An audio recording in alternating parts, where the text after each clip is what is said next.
आज है 18 अगस्त 2025 दिन सोमवार। चलिए देखते हैं मध्य प्रदेश की 25 फटाफट बड़ी खबरों को। सबसे पहले न्यूज को कहां से देख रहे हैं हमको कमेंट करें जी बताइएगा। 2028 तक एमपी बनेगा milk capital, CM Mohan Yadav का ऐलान। मध्य प्रदेश के मुख्यमंत्री डॉक्टर मोहन यादव ने रविवार को रतलाम जिले के कुंडाल गांव में बड़ा ऐलान किया। उन्होंने कहा कि साल 2028 तक एमपी को मिल्क कैपिटल बनाया जाएगा। इसके साथ ही रतलाम और खाचरोद के बीच 220 करोड़ रुपए की लागत से 4 लेन सड़क बनाने की घोषणा की गई। सीएम मोहन यादव ने इस मौके पर जिले को 246 करोड़ रुपए के विकास कार्यों की सौगात दी। एमपी के 28 जिलों में बनेंगी एयर स्ट्रिप, 5 बड़े शहरों में हेलीपैड तैयार करने की तैयारी। मध्य प्रदेश में हवाई कनेक्टिविटी को मजबूत करने की बड़ी योजना पर काम शुरू हो गया। विमानन विभाग ने प्रदेश के 28 जिलों में एयर स्ट्रिप बनाने और भोपाल, इंदौर, जबलपुर, उज्जैन, ग्वालियर में हेलीपैड तैयार करने का फैसला किया। इसके लिए विभाग ने कलेक्टर्स को पत्र भेजकर 1 महीने के भीतर प्रस्ताव मांगे। आज 18 अगस्त से सरकारी स्कूल में शुरू होगा बच्चों का आधार कार्ड अभियान। मध्य प्रदेश में आधार कार्ड से जुड़ा विशेष अभियान आज 18 अगस्त से शुरू होने जा रहा है। इस अभियान के तहत छोटे बच्चों का आधार कार्ड बनवाने और पुराने कार्ड अपडेट कराने की सुविधा सरकारी स्कूल में उपलब्ध होगी। सरकार का कहना है कि बच्चों को परीक्षा में प्रवेश, छात्रवृत्ति और डीबीटी योजनाओं का लाभ दिलाने के लिए आधार अनिवार्य है। एमपी कॉलेजेस में दाखिले घटे, यूजी की 1.72 लाख सीटें खाली रह गईं। मध्य प्रदेश के कॉलेजेस में इस साल स्नातक स्तर पर एडमिशन में बड़ी गिरावट देखने को मिली है। उच्च शिक्षा विभाग की ओर से कराई गई 2 मुख्य और 2 अतिरिक्त काउंसलिंग राउंड के बाद भी यूजी की 5.30 लाख सीटों में से 1.72 लाख खाली रह गई। कुल 6.5 लाख यूजी पीजी सीट्स में से अब तक 4.64 लाख पर ही दाखिले हो पाए। महाकुंभ 2028 से पहले इंदौर बनेगा हवाई कनेक्टिविटी का हब, 6 ज्योतिर्लिंग से सीधा लिंक। 2028 में उज्जैन में होने वाले सिंहस्थ महाकुंभ के लिए इंदौर को हवाई कनेक्टिविटी का प्रमुख केंद्र बनाया जा रहा है। राज्य सरकार और प्रशासन सड़क, रेल और हवाई मार्गों को दुरुस्त करने में जुटे हैं। इंदौर एयरपोर्ट पर रनवे सुधार कार्य तेजी से चल रहा है और इसके विस्तार के लिए अतिरिक्त जमीन का प्रस्ताव सरकार को भेजा गया है। जन्माष्टमी पर सीएम मोहन यादव का ऐलान, मंदिरों की सजावट व श्रृंगार पर 1.5 लाख तक मिलेगा पुरस्कार। जन्माष्टमी के मौके पर मध्य प्रदेश के मुख्यमंत्री डॉक्टर मोहन यादव ने मंदिरों के लिए बड़ी घोषणा की है। उन्होंने कहा कि राज्य में मंदिरों की सजावट और श्रृंगार के लिए विशेष पुरस्कार दिए जाएंगे। इनाम की राशि 51,000 रुपए से लेकर 1.5 लाख रुपए तक रखी गई। सरकार कुल 15 मंदिरों को ये पुरस्कार देगी। सीएम ने कहा कि ये पहल धार्मिक परंपराओं को बढ़ावा देने और भक्तों की आस्था को सम्मान देने के उद्देश्य से की गई।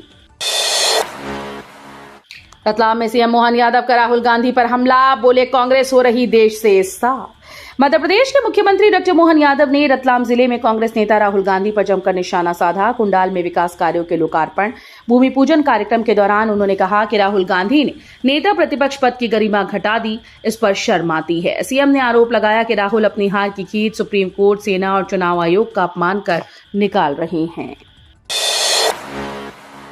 उज्जैन में 300 करोड़ से बनेगा चिड़ियाघर, सुप्रीम कोर्ट की अनुमति अनिवार्य।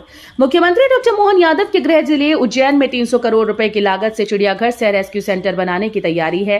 केंद्र सरकार के चिड़ियाघर प्राधिकरण से इस परियोजना को सैद्धांतिक मंजूरी भी मिल चुकी है। हालांकि निर्माण कार्य शुरू करने से पहले सुप्रीम कोर्ट की अनुमति लेना अनिवार्य होगा। इसके लिए प्रदेश सरकार का वन विभाग आवेदन की प्रक्रिया में जुटा है। एमपी सरकार का बड़ा ऐलान, अब गरीबों को घर बनाने के लिए मिलेगा मुफ्त प्लॉट। मध्य प्रदेश सरकार ने आर्थिक रूप से कमजोर लोगों को राहत देते हुए मुख्यमंत्री आवासीय भूमि अधिकार योजना 2025 शुरू की। इस योजना के तहत ऐसे परिवारों को मुफ्त प्लॉट दिए जाएंगे जिनके पास ना तो खुद का घर है और ना ही घर बनाने के लिए जमीन है। सरकार का मानना है कि रोटी, कपड़ा और मकान हर नागरिक की मूलभूत आवश्यकता है और इसे पूरा करना ही असली विकास है।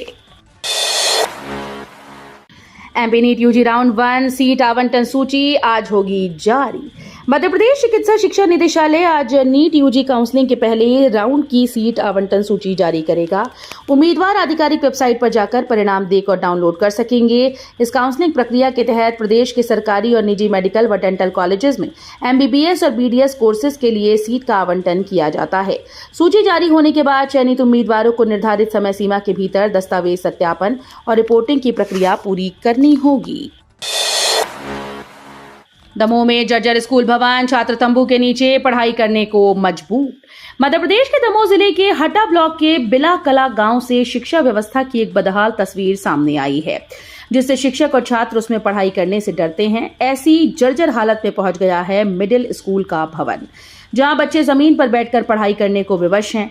कक्षाएं तंबू के नीचे लगाई जा रही हैं। राज्य सरकार भले ही शिक्षा को लेकर बड़े बड़े दावे करे, लेकिन हकीकत इसके उलट नजर आती है।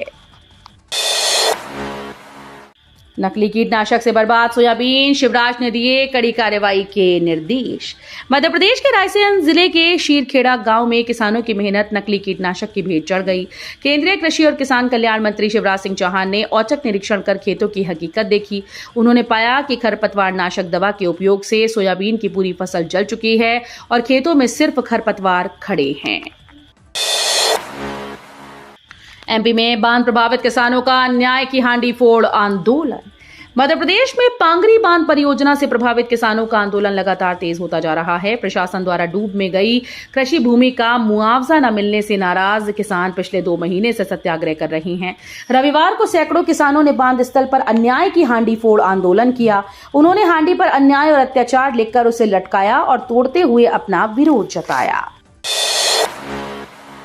सागर में सालाना इज्तिमा, 20,000 से ज्यादा लोग हुए शामिल। धर्मगुरुओं ने दी इंसानियत की सीख। मध्य प्रदेश के सागर में ईदगाह पर 2 दिवसीय सालाना इज्तिमा का आयोजन हुआ। दूसरे दिन दिल्ली निजामुद्दीन मरकज और भोपाल से आए धर्मगुरुओं ने लोगों को संबोधित किया। उन्होंने धर्म और मानवता की राह पर चलने का संदेश देते हुए आपसी भाईचारे और इंसानियत को सर्वोपरि बताया। असर की नमाज के बाद शुरू हुए इस इज्तिमा में सागर समेत आसपास के जिलों में बड़ी संख्या में लोग शामिल हुए। एमपी के 1,000 से ज्यादा अफसर सरकार के निशाने पर, जल्द हो सकती है बड़ी कार्रवाई। मध्य प्रदेश में 1,000 से ज्यादा अफसर सरकार की रडार पर आ गए हैं। इनमें प्रदेश भर के तहसीलदार और नायब तहसीलदार शामिल हैं।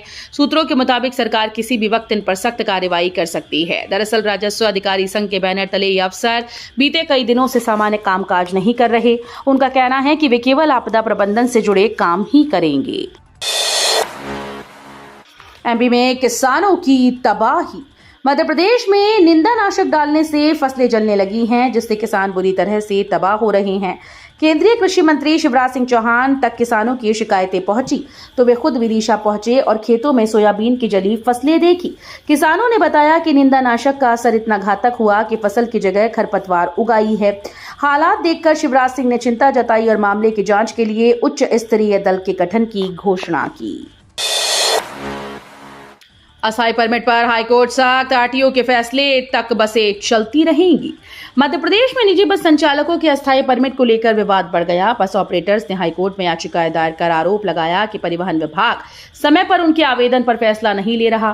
कई परमिट की समय सीमा खत्म हो चुकी है या जल्द खत्म होने वाली है। इस पर हाईकोर्ट ने सख्त रुख अपनाते हुए कहा कि जब तक आरटीओ फैसला नहीं लेता तब तक बसेस के अस्थायी परमिट मान्य रहेंगे।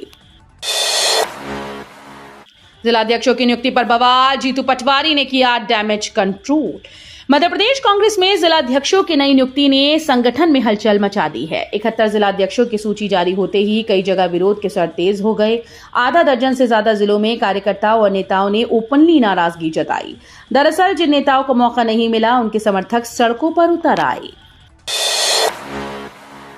इंदौर में कांग्रेस के नए अध्यक्षों की नियुक्ति पर कार्यकर्ताओं का विरोध। मध्य प्रदेश कांग्रेस ने 71 जिलों में नए अध्यक्षों की नियुक्ति कर दी है, लेकिन इंदौर में इस फैसले के बाद असंतोष खुलकर सामने आया।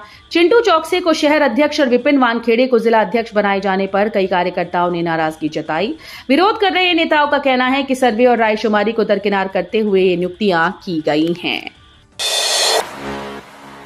कांग्रेस ने दी बड़ी जिम्मेदारी, जयवर्धन सिंह बने गुना जिला अध्यक्ष।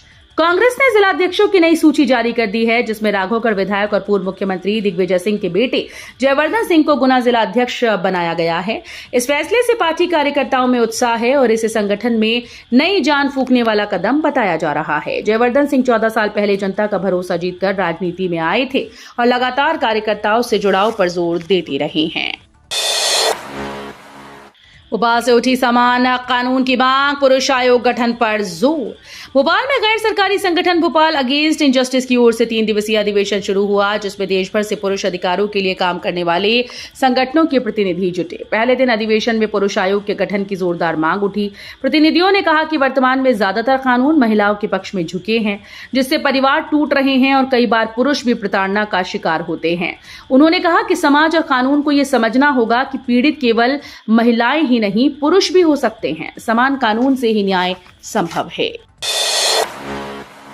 भोपाल में मोरधन का आटा खाने से फूड पॉइजनिंग, 24 से ज्यादा लोग बीमार।